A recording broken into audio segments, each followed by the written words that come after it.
नमस्ते स्टूडेंट्स। आज हम राजनीति विज्ञान शिक्षण शास्त्र में शिक्षण विधियों के अंतर्गत पर्यटन या भ्रमण विधि के बारे में अध्ययन करेंगे।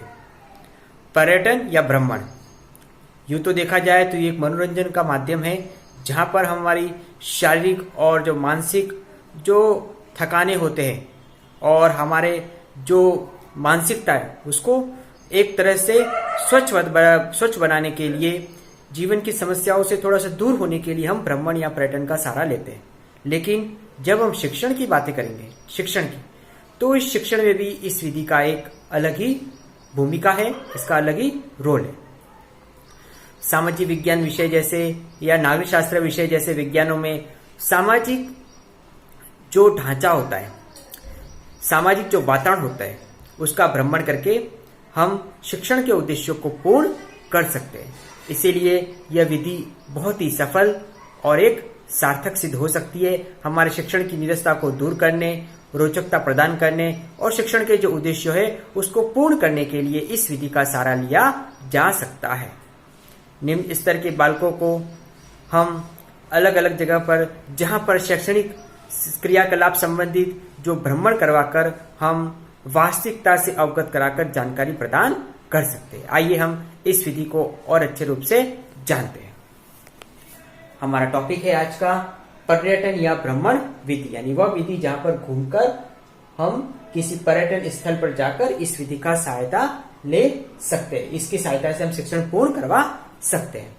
इस विधि के लाभ, पर्यटन या भ्रमण विधि की क्या क्या लाभ है, इसके क्या क्या बेनिफिट्स है, इस बेनिफिट्स को हम जानते हैं। सबसे पहला है शिक्षण की निरस्ता को दूर करना।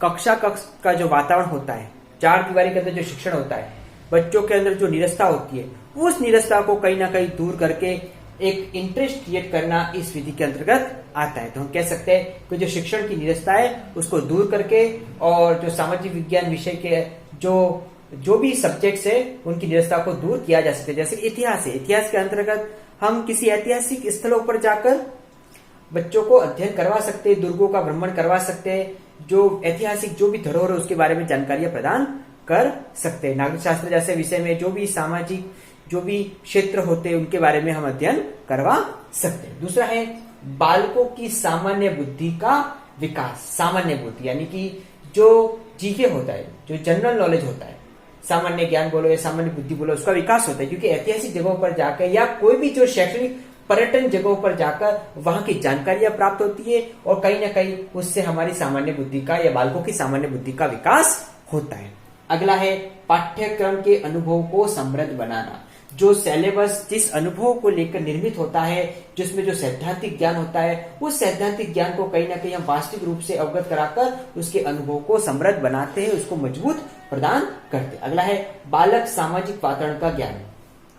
बालक को जो सामाजिक वातावरण है, क्योंकि हमने सब जाया कि मनुष्य एक सामाजिक प्राणी है, वो समाज के इर्द गिर्द उसका जीवन व्यतीत होता है। समाज का मतलब जो उसका वातावरण होता है, जो उसका परिवेश होता है, जो वास्तविक सामाजिक वातावरण परिवेश है, ऐसे वातावरण को बालक जानकर उसका सामाजिक वातावरण होता है। तो हम कह सकते हैं बालक का सामाजिक वातावरण को ज्ञान प्राप्त होता है। अगला है समस्त संस्थाओं का व्यावहारिक ज्ञान। जो संस्थाएं होती है, जो पर्यटन स्थल पर या भ्रमण पर जाकर जो संस्थाएं हमको दिख रही है, जिनका हम भ्रमण करने जा रहे हैं, उसका जो व्यावहारिक ज्ञान है, जो उसका वास्तविक ज्ञान है, वो व्यावहारिक और वास्तविक ज्ञान हमको इस विधि के माध्यम से मिलता है और हम बच्चों को इन संस्थाओं का व्यावहारिक ज्ञान प्रदान करते हैं। अगला है छात्रों की निरीक्षण शक्ति विकसित।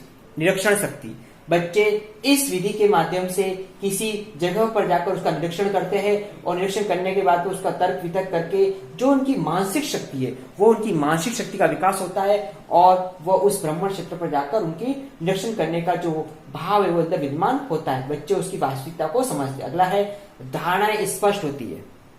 कई बार पुस्तकों से सैद्धांतिक ज्ञानों को पढ़कर हमारे मन में जो धारणाएं बनती है, हम उसकी एक इमेज बनाते हैं, हम उसको काल्पनिक रूप से सोचते हैं। तो जो हमारी जो धारणाएं होती है, वो धारणाएं उस जगह पर जाकर स्पष्ट हो जाती है, हम वास्तविक तौर पर हम उसको देख सकते हैं। इस तरह से हम कोई भी, जैसे कि कोई भी पहलू होता है, उस पहलू के बारे में हम पढ़ते हैं, तो पढ़ते पढ़ते हम उसके बारे में सोचने लग जाते हैं कि हाँ इस तरह से होगा, वैसा होगा। लेकिन जब हम उसको वास्तविक तौर पर देखते हैं तो हमारी जो धारणा है वो धारणा स्पष्ट हो जाती है। तो हम कह सकते हैं कि ये पर्यटन विधि के लाभ है।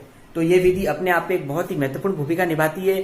अगर हम पर्यटन को शिक्षण के माध्यम से देखेंगे तो ये विधि बहुत ही सफल रूप से बच्चों को प्रभावी बना सकती है, उनके शिक्षण को प्रभावी बना सकती है।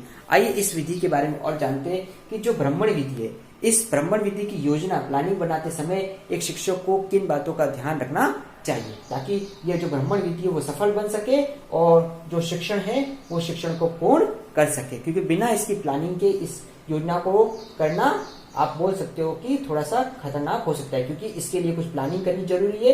अगर हम प्लानिंग के अकॉर्डिंग करेंगे तो विधि सफल बन सकती है। कौन कौन सी प्लानिंग है? पहला है जहां शिक्षण उद्देश्य पूर्ण हो वही भ्रमण करना है।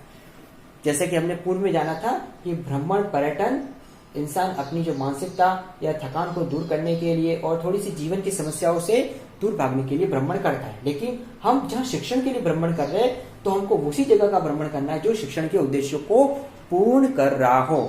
जहां शिक्षण का उद्देश्य पूर्ण ही नहीं हो रहा हो वहां भ्रमण करने से कोई मतलब नहीं है। इसलिए जहां शिक्षण का उद्देश्य पूर्ण हो वही भ्रमण करना चाहिए। दूसरा है भ्रमण के स्थानों का निश्चय करना।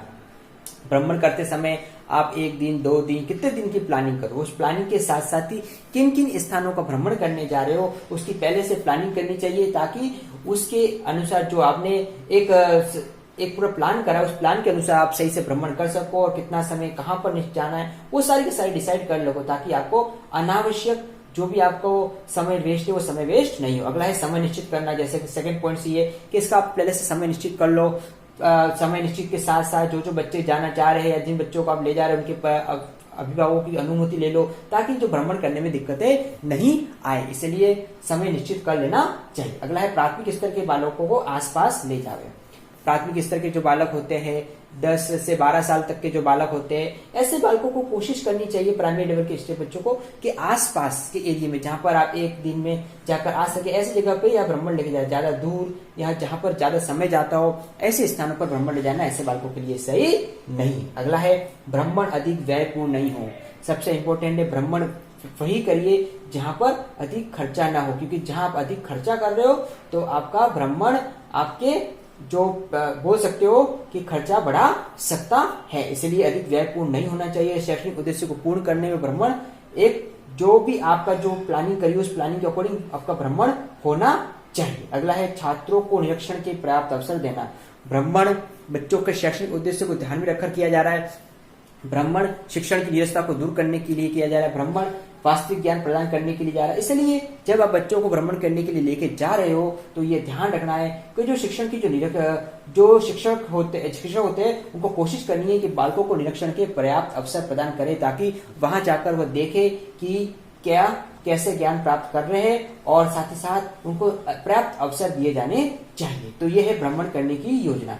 तो आज की कक्षा में हमने जाना कि जो भ्रमण विधि है, पर्यटन विधि है, ये विधि क्या है, शिक्षण में किस तरह से ये लाभकारी है और इस विधि को प्रयोग करते समय अध्यापक को किन किन बातों का ध्यान रखना चाहिए और पहले से योजना किस तरह से निर्मित करनी चाहिए।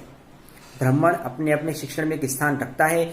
जहां जरूरत होती है, जहां शिक्षण की जरूरत है, हम इस विधि का प्रयोग कर सकते हैं, लेकिन हम खुद स्वयं जानते हैं कि इसका जो है अधिक उपयोग हम नहीं कर सकते, क्योंकि अगर हम संपूर्ण सत्र में सिर्फ भ्रमण ही करते रह जाए तो हम शिक्षण के उद्देश्य से दूर हो जाएंगे। इसलिए जहां जितनी जरूरत है वहां इस विधि का प्रयोग करके हम शिक्षण को एक व्यवहारिक और अच्छे से बच्चों को प्रदान कर सकते हैं। Thank you. पर्यटन विधि को बताते हुए इसके गुण तथा इसकी योजना को बताइए।